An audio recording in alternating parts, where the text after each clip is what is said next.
Welcome to UPSC Exam Guru. My name is Suhail Turki. Online live classes under the guidance of Suhail Turki and team. Register for your upcoming classes by sending WhatsApp message on 7703903572. Any candidates who want to take a subscription, please kindly let me know. And we are going to start the NCERT batch in GS as well. So here we are again on current affair news of modern Indian history. So before I should start this class, I welcome all of you on UPSC Exam Guru powered by Suhail Turki. Please, if you are here first time, do subscribe and hit the bell icon so that you will get a notification on daily basis. And do join the UPSC Telegram channel as well. Yeah, you will get a notification regarding my classes and as well as notes as well. So this group is purely open for everybody. You can send me a note. और इनमें इस groups के अंदर अगर आप देखेंगे तो मैं डेली बेसिस पे एमसीक्यूज भी शेयर करता हूँ. और मैं चाहता हूँ कि एक लार्जर कम्युनिटीज पे हम लोग बहुत सारे स्टूडेंट्स को जोड़ें. और मैं चाहूँगा कि आपके भी बहुत सारे फ्रेंड्स लोग होंगे जो यूपीएससी की तैयारी कर रहे होंगे. अगर आप यहाँ पे ऑलरेडी ज्वाइन किए हैं और आप शेयर करें अपने फेसबुक पे, व्हाट्सएप पे एंड टेलीग्राम चैनल पे. और आज हमारी बेसिकली जो न्यूज है that is from Rabindranath Tagore है. होपफुली एक बहुत ही बड़े एक इंटेलेक्चुअल के बारे में हम बात करें, एक फ्रीडम फाइटर के बारे में हम बात करें जिन्होंने इंडिया के लिए बहुत कुछ किया है और हर एक बच्चा इनके बारे में जानता है. रविंद्रनाथ टैगोर जो हैं वो एक बहुत ही एक इंटेलेक्चुअल लेवल के हैं और मॉडर्न इंडियन हिस्ट्री के अंदर इनका एक बहुत बड़ा नाम है. एक आर्टिस्ट, एक एक प्ले राइटर, एक पोइट, एक फिलोसोफर, एक म्यूजिशियन. रविंद्रनाथ टैगोर का नाम इसलिए भी बहुत फेमस हुआ था, आप जानते होंगे कि first Asian who win the Nobel prize in 1913 को उनको एक नोबेल प्राइज मिला था. याद करिएगा, collection of poem which is known as Gitanjali. और वहां से जो उनको ये क्रेडिट दिया गया और वहां से जो नाम क्रिएट किया गया. अच्छा, इनके बारे में जो सबसे अच्छी चीज थी वो ये था कि इन्होंने लोगों के अंदर जो नेशनलिज्म क्रिएट किया ना वो अपनी राइटिंग के थ्रू किया. इनके अलग अलग नाम भी हैं. बहुत सारे लोग इनको गुरुदेव के नाम से जानते हैं, काबी गुरु भी कहते हैं. इनके जो सॉन्ग्स थे बड़े ही एक उनके अंदर एक अब ये कह सकते हैं अफेक्शनेटली बहुत अट्रैक्ट करते हैं. He is known as popularly known as. इनके जितने भी सॉन्ग हैं, आई होप आपको याद होगा, तो इनके सॉन्ग्स जितने भी गाए गए हैं उनको रविंद्रा संगीत कहा जाता है, जो भी इनके द्वारा बोले गए हैं. और एक बड़ा एक अलग सा एक इनका लेवल था. नेशनल एंथम के बारे में आपको याद होगा, ऑफ इंडिया, फिर बांग्लादेश, दे जन गण मन and the Amar Shonar Bangla respective from the Rabindranath Sangeet. Early life के बारे में भी अगर हम बात कर लें तो इनका जन्म 7 मई को, अब क्योंकि हमने बर्थ एनिवर्सरी भी मनाई, कोलकाता के अंदर इनका जन्म होता है. He was the youngest son of Rabindranath Tagore, जिन्होंने खुद भी एक सोशल रिफॉर्मर थे. His grandfather, son of the Rabindranath Tagore. अब remember that it's a sometime student get confused. Actually ये बेटे थे रविंद्रनाथ टैगोर के, और रविंद्रनाथ टैगोर के जो पिताजी थे, his grandfather, अब ये रविंद्रनाथ टैगोर है youngest and Sharada Devi. His grandfather, which is known as Davikarnath Tagore, he was the part of the Brahmo Samaj. I hope social reformer भी थे, बहुत बड़ा नाम भी था. He was a great leader.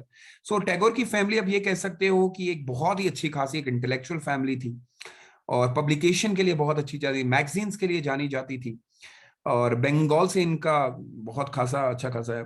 So Tagore father invited several professional musicians to stay in his house to teach his Indian classic music to children. यानी इनके पिताजी ने ही बचपन से बहुत सारे टीचर लाए और रविंद्रनाथ टैगोर को क्लासिकल म्यूजिक के बारे में से. अब ये शो करता है कि that how actually Rabindranath Tagore become a great Rabindranath Tagore. This is all about Rabindranath Tagore. Let's start. आज हम लोग करंट अफेयर में उनके बारे में क्या पढ़ने जा रहे हैं. बड़ा ही simple, down to earth Rabindranath Tagore. अब ये न्यूज में क्यों है तो आप सब जानते हैं कि 7 मई यानी कि बर्थ एनिवर्सरी इनकी मनाई जाती है. India first Nobel award winner जो रहे थे, मैंने कह दिया था 1913 के अंदर इनको, एशिया के पहले जिनको ये मिला. और रिसेंटली हम लोगों ने इनकी बर्थ एनिवर्सरी 7 मई को जो है मनाई. He was born on 7 May 1872 to Rabindranath Tagore and Sada Devi in Kolkata. अभी कलकत्ता जो हम नाम लेते हैं, और he is popularly known as Gurudev. इनके वैसे अलग अलग नाम भी दिए गए हैं. अब यहाँ पे जरा एक ये पर्सनैलिटी के ऊपर क्वेश्चन बन सकता है। मेंस के ऊपर अगर आप देखेंगे तो मेंस के ऊपर पर्सनैलिटी के ऊपर क्वेश्चन बनेगा इनका। And he was primarily known as a writer, as a poet, as a play writer, a philosopher, as a, आप इनको जिस जगह भी डालने की कोशिश करेंगे तो आपको लगेगा ये फिट हो रहे हैं। Aesthetician, musician, composer, choreographer and painter. So उनके अंदर एक इतनी इंटेलेक्चुअलिटी, इतना एक कहते हैं कि फुल ऑफ जिसको क्वालिटी, गुड क्वालिटीज, जिस तरीके से आज ऐसा इंसान मिलना बहुत मुश्किल है कि आप इतनी उनके किसी के बारे में इतनी क्वालिटीज आपको मिले। He was very influenced by the classical. आप क्योंकि इनके पिताजी भी क्लासिकल म्यूजिक पढ़ाते भी थे इनको। कालिदास से बड़े इंस्पायर थे and started writing his own classical poem. तो फिर उसी क्लासिकल पोएम से इन्होंने काफी सारे संगीत जो है वो रविंद्र संगीत के नाम से जाने जाते हैं। अब इनकी जरा राइटिंग की बात करिए तो इनकी सबसे प्री का क्वेश्चन जो है वो राइटिंग के ऊपर भी बनता है। मैंने बड़ा ही टू द पॉइंट आपको चीजें बताने की। He release his first collection of poems under the pen name. जो पहली चीज जो उन्होंने दी थी, ये आप सीक्वेंस वाइज अगर आप याद रखेंगे, Bhanu Simha at the age of 16 years, 16 साल की उम्र में उन्होंने ये अपना जो है शुरुआत की। फिर इनका पब्लिश होती है सेवरल बुक। अब ये जो बुक्स ऑफ है जो उनकी संगीत के द्वारा भी पोइट्री इन द 80s के अंदर incompleted मानेसाई 1890, a collection that marks the maturing of his genius, किस तरीके से आगे बढ़े, किस तरीके से लाइफ चलती रही, ये सारी चीजें। Then he wrote the national anthem of India and the Bangladesh. ये इनकी जिंदगी का आज भी जो वो देखे गए वो आज भी हम लोग चल रहे। ही रोट दिस सॉन्ग बांग्लर माती बांग्लर जोल, soul of soil of Bengal, water of Bengal. ये याद रखिएगा प्री का question. To unite the Bengali population after the Bengal partition 19। Lord Curzon का मुझे टाइम याद आया। फिर उन्होंने एक संगीत, जो इसे संगीत ने लोगों को उस समय जोड़े रखा, यानी कि छूटने नहीं दिया ना। वो याद करिएगा, वो रक्षाबंधन का भी दिन था। बांग्लर माटी बांग्लर जोड़, यानी कि soil of Bengal, water of Bengal, ये कभी भी अलग नहीं हो सकते। मुस्लिम्स, यूनिफिकेशन, यूनिटी, डाइवर्सिटी, इनकी बात होती रही। और he also wrote the film Amar Sonor Bangla which helped the ignite a feeling of nationalism in Bengal। अब उस समय ये बंगाल के लोगों के लिए लिखा गया था कि किसी तरीके से वो एक हो जाएं और सब लोग जो है मिलके रहें। अब यहाँ पे याद रखिएगा, आप उनको अगर आप फ्रीडम फाइटर के तौर पे देखते हैं तो he started his Rakhi Utsav where people from Hindu and Muslim community tied a colourful thread on each other. अब रिस्ट के ऊपर ये आपको याद रखिएगा कि 1905 को जब बंगाल की पार्टीशन लॉर्ड कर्जन ने की थी, और बड़ी एक शातिर चाल थी, और बंगाल की पार्टीशन करने के पीछे बहुत सारे रीजन भी थे। तो उस समय ये था कि अगर हम लोग मोहब्बत से और ऐसा क्या करें जिससे अंग्रेजों को ये लगे कि हिंदू और मुसलमान एक हैं। तो उन्होंने बंगाल की पार्टीशन के तौर पे उस समय ये कहा था कि हमें फिर रक्षाबंधन के तौर पे ये सेलिब्रेट करना चाहिए।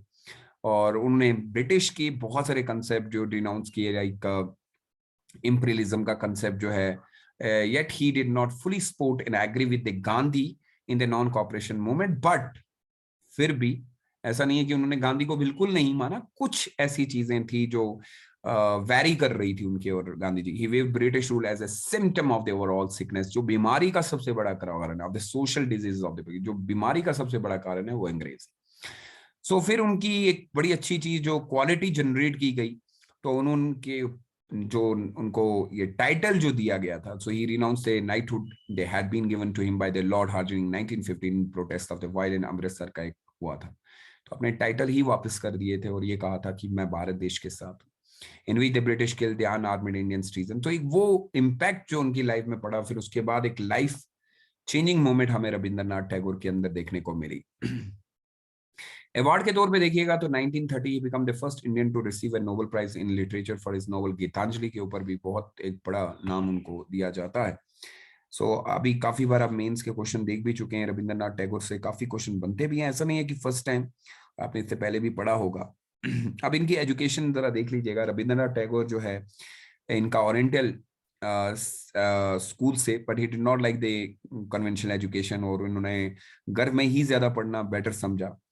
और आप ये कह सकते हैं कि at the age of this 17 he was sent to England for law schooling, but he did not finish his study. फिर लॉ भी छोड़ दिया। He rather took to a independent study of Shakespeare को पढ़ना, फिर वापस आए। और रविंद्रनाथ टैगोर का एक मुझे अभी जो सबसे बड़ा अच्छा कंसेप्ट है वो था, आप याद करिएगा, शांति निकेतन। ये कंसेप्ट बड़ा फेमस हुआ था। और 1901 में Tagore move to the Santiniketan ashram in 1901 where he started experimental school बनाना शुरू कर दिए। गुरु एंड शिष्य और टीचिंग मेथड जो है फ्रॉम द उपनिषद का इन्होंने बहुत ज्यादा इस्तेमाल किया। और इनको ये लगता था कि उपनिषद का इस्तेमाल करके हम लोग इंडिया की जो कल्चर को है ना वो बचा सकते हैं। अब his wife and 2 other children during this time left with his, मतलब आप याद रखिएगा, after the return of England, तो ये शांति निकेतन में ही रहे। सेवरल किताबें इन्होंने यहाँ पे बैठ के लिखी, बहुत सारी, क्योंकि एक चाहिए था। और 1909 रविंद्रनाथ टैगोर परमानेंटली अगर आप देखेंगे तो ये वो टाइम था 1909 1909 रविंद्रनाथ टैगोर स्टार्टेड राइटिंग। अब ये इनकी यहाँ से शुरुआत होती है राइटिंग गीतांजलि, जिसकी वजह से वो बहुत ज्यादा फेमस हुए। और इसी गीतांजलि के लिए उनको 1912 के अंदर Tagore went to Europe for second time on the journey to London and he translated some of his poem and songs from Gitanjali to English. And he met, वहां पे एक जब ये लंदन गए, so he met there one of the great person, एक मिले थे। तो ये गीतांजलि को बड़ा एक प्रमोट करने के लिए ही मेट ए विलियम, एक नाम याद रखिएगा, ये वहां पे जब जाते हैं तो ये विलियम रॉथिंस्टन से मिलते हैं।